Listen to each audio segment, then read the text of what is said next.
For the Liquid team.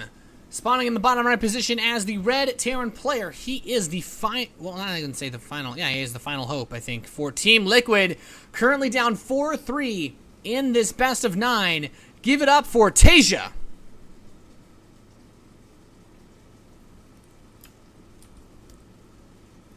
And spawning in the bottom left position as the blue Zerg player coming in from Quantic Gaming. It is HyuN, who, if he wins this game, will also secure this match over Team Liquid.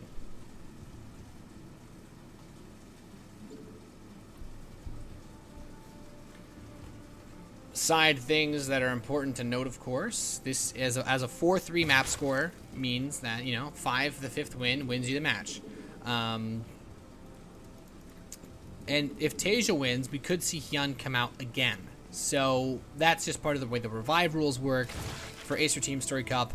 But as far as looking at this match goes, Taeja, really hasn't had the success that he had in Wings of Liberty with Heart of the Swarm just yet. Now, he had a pretty decent showing, I would say, back in DreamHack Summer. That's pretty much the last time I remember seeing him, just because I was there. But I think this is a pretty even match.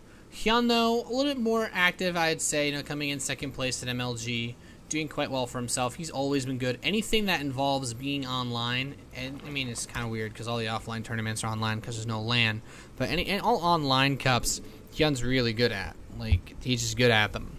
So I wouldn't be surprised to see HyuN play aggressively. This map has a pretty short rush distance, and I think that fast roaches is just kind of a staple of HyuN's play. So, Taeja, CC first, barracks, gas, very normal opening from our Liquid Terran. And as far as let's see. Well, if you guys actually weren't too sure on how we got here. Goodness, can I go through all the games that we've had? This is game number 8, by the way. We've had a lot of games so far today. We opened up with Apocalypse taking out Zenio, and then Hero taking out Apocalypse, and Hero also taking out Treem. Then we had Center take out Hero, and then Center took out Rhett, and then Rhett took out Center, and then we saw... No, Snoot took out Center. And then we just saw HyuN take out Snoot. So lots of games. Trying to recite that off the top of my head. No gas just yet for HyuN. But HyuN isn't really the kind of guy that'll do like a 7 roach rush. HyuN's the kind of guy that'll do a 36 drone, big roach bust off of 2 bases into a 3rd base and like some sort of follow-up roach play. In fact, if you guys tuned in, HyuN in their match versus Root actually. On this map, HyuN employed a very fast roach bust type style versus his Terran opponent, Nathanius, if you guys missed that game. And HyuN is going to now move into a double gas, so we could see potentially some aggression come out of him. I think we'll need to see a Roach Warren very soon, though, if that is his intention. But HyuN can also just do, and I think this is more popular choice, is to throw down the double evolution chambers, just get your 1-1, start the lair, then get the Roach Warren. And I keep saying, get the Roach Warren because that's just a HyuN thing. HyuN without a Roach Warren is like, I don't know, man. It's like if Batman just stopped wearing a mask or a cape or something. He just like got rid of a critical part of who he is. Now, Taeja looks like he wants to go into Hellion Banshee, and I really like this decision. I'm just looking forward to seeing more Hellion Banshee. It's been a while. The Hellbat nerf has made Banshees a lot more viable, especially since the cost of Cloak was decreased. So, it's just kind of neat to see. And there we go. Starport moving over to the Tech Lab. Banshee production will begin. Cloaking field on the way. And these Hellions for Taeja just going to zoom around. Looking for pretty much anything. Double evolution chamber coming in. This is pretty much what I said is going to happen. The double evo. I mean, he did throw in speed, but I think we'll still see a lair and a Roach Warren. I don't think that HyuN is just going to skip out on roaches. He's seen Hellions. Now he has an excuse to go roaches. But Hellion Banshee, it's It's cool. And the thing is, HyuN can go for later roaches if he wants to, because you don't actually need early roaches as much anymore since the odds of getting hit with Hellbat drops are so much smaller. And these Hellions for Taeja just kind of poking around. He's trying to find somewhere to go. The 6th Hellion is out now. And there we see just Banshees coming out.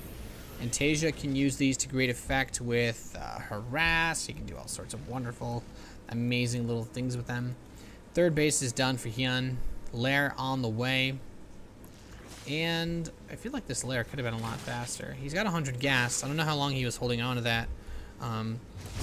But now he's poking this Queen with these Hellions and the Banshee. And this is cool. You know, this hasn't happened in a while.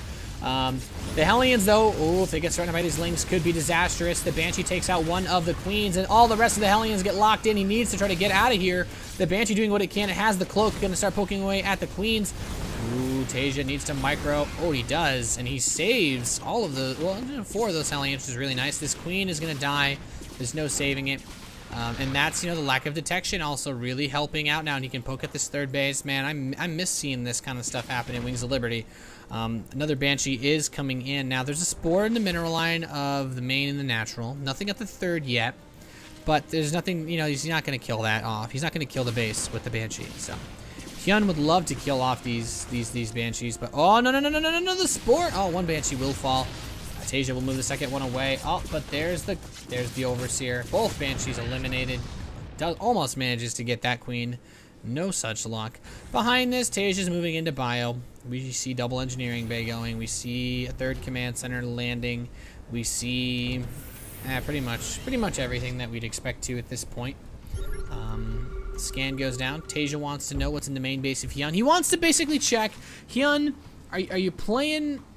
Are you playing your proper style, or are you doing something different? And you know, I said we were gonna see roaches. We didn't have any early roaches at all, but roach speed is on the way. I still believe, and with HyuN getting the Baneling Nest, I still think we're gonna see HyuN go for his Roachling Bane mid-game composition, where he just goes for a lot of aggression with that. So this is just kind of how HyuN likes to play. Now, stepping forward, this Banshee's doing a bit more poking. There is an Overseer with the army. And, you know, Zerg players are kind of used to building Overseers nowadays anyway, since Widow Mines are such a pain. But, oh, Taeja, look at these Marines. They're stimming so hard. They really want to kill this Overseer. Like, they really want to kill it. Good catch. Banshee poking into the 3rd. There's no Spore Crawler here, so Taeja will be able to pick off a couple of drones, which is nice. The Overseer does arrive in time, though. He's not going to kill everything, but he gets something, and that's... It's very nice. It's very nice to get kills with your Banshees. Hellions had the tower, just kind of watching over everything that's going on. And we see Taeja throwing up a little supply depot wall by the 3rd. I like touches like this. It's things like this that show you that Taeja looked, who's like, I need depots, but wait a second. Let's also wall this off. Let's make sure that Zergling run-bys aren't as big a threat. Of course, there's still this area by the cooling tower. I love that it's called a cooling tower. But he's going to drop across here now.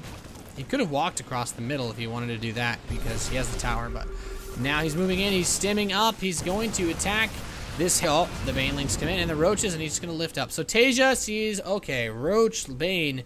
If you're playing versus HyuN, you need to build siege tanks. I don't think there's really much a way of getting around building tanks versus HyuN. If you skip on them, you're putting yourself in a really gutsy position. And here Taeja is now trying to just continue to mine this off. I still think Lings can bust through that, but I don't know for sure. Taeja has the satellite radio, the satellite equipped supply depots, of course. He gets extra channels for the people that live in there. And these Marines trying to fight, but this is where it gets scary. HyuN's going for a huge bust. We have 18 Banelings on the way. He's already got a lot of Banelings. The siege tanks are here, but will they be enough? The Roaches are punching through. The Banelings getting in. Not actually, well, he needs to wait for the rest of the Banelings, I guess, but the Roaches managed to take out 2 of the siege tanks, the low ground ones at the very least. He wants to kill off maybe these supply depots. All the Banelings are getting close to those Marines. The tanks, though, getting some decent target fire in here, taking out those Banelings. And HyuN's attack has actually held off pretty damn well so far. Does lose that tank thanks to the high ground Overseer vision, but Taeja not really taking critical damage. And this Banshee is just adding in DPS. It's just, you know, he's just tapping it in, just tapping it in. And that can be enough sometimes. There's no drones at this 4th base. There's no full gas saturation at the 3rd base. Just more and more roaches coming out for HyuN, which is fine, except that with this attack, like, it's all about just constantly barreling down on your opponent and just crushing him. The fact that Taeja didn't really lose any of his economy, it's one of those few situations where as a Terran player, you actually don't want to lose your economy versus Roach, yeah. Because roaches just win with numbers. It's not like Zerglings where you can get good surrounds, you can get, you know, really nice flanks. Roaches are just kind of, if you have enough roaches to win the fight, it's pretty clear because you know, roaches. But the siege tank count is starting to get higher and higher. We do not have an infestation pit, so we do not have a hive, which means we do not have access to vipers. And vipers are very good versus siege tanks, obviously. They're probably the hardest counter to them in the game aside from air units. Scan goes down, just picking off creep tumors, just continuing to advance. And Taeja with a lot of multi-prong aggression. He's been dropping this bottom base. He's got these units taking out the creep tumors. He's got this unit checking for the top base. And a couple lings run by, but thanks to that wall off, Taeja's pretty safe. They had to run basically into the Marines in order to get there, and well, they died. So this drop, the roaches try to catch it. It will be able to zip away. Now keep in mind here, Taeja is fighting for the life of his team. If he loses this game, TeamLiquid loses this match. Marine stepping forward. Taeja has his 2-2, which is very, very important. There's no attack upgrades on these roaches, but the lings are 2-2. And this is it. Taeja's moving in. The tanks are not sieged. He's going to try to get them sieged. Will he have it in time? There he goes. There's a couple of nice volleys on these roaches. This is what Taeja needs at the same time, pressing into the top left base. The TeamLiquid Terran is barreling through, and HyuN is collapsing under this assault. These roaches are not quite enough, it seems, and he is going to retreat with some of his forces. He took out the 4th base, and that's really all Taeja needed to do. At the same time, he wants to take his own 4th base, which would give him a huge advantage, but that's not going to happen just yet. Taeja forced to lift up here, just drop, trying to harass. Now, at this point, HyuN will try to get this hatchery back up here, this top one, and immediately there's some Marines and Marauders to try to deny that. Will force a can't. Oh no, he just loses it. That's 300 minerals down the toilet. HyuN is in a tough spot this game so far. This is not like him. He's having a really hard time dealing with Taeja's multitasking, and Taeja still has a medevac on the field. He still has these 2 medevacs here. Oh, I mean, only one of them is loaded, but it's double the healing power, right? And there are a lot of tanks moving out for Taeja. He pulled back. He wanted to max out, and he's saying, "Hey, guess what, buddy? My 3-3 is going to be done soon, and I'm going to move in here and pretty much try to kill you." And here we go. Oh, Ling's going to surround this planetary fortress, which is kind of nice, but there are Marines here to save it with the PF's AoE attack. So the planetary will stay alive at the same time. The drop in the main base doing a bit of damage. Pressing the front here with the tanks. He actually loaded everything up for a Doom Drop, decided not to do that. Marauder is killing drones at the 3rd base. And Taeja, he doesn't have any tanks left over here, but I don't think he needs them. GG! HyuN taps out, and Taeja will take us to an ace match here in the Acer TeamStory Cup. This best of 9 has gone all the way to the final game, and we are about to find out who is made of Swiss cheese and who is made of Gouda.